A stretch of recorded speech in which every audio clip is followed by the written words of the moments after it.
Ευλογητός ο Θεός ημών, πάντοτε νυν και αεί, και εις τους αιώνας των αιώνων.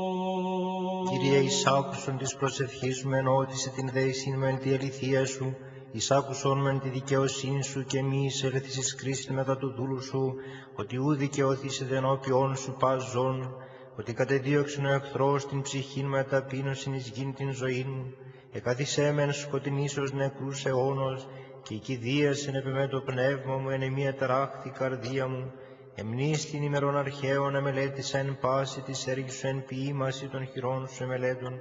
διεπέτασα προς εδας χείρας μου η ψυχή μου ως γη ανυδρός, ταχύ εισάκουσόν μου, Κύριε, εξέλιπε το πνεύμα μου,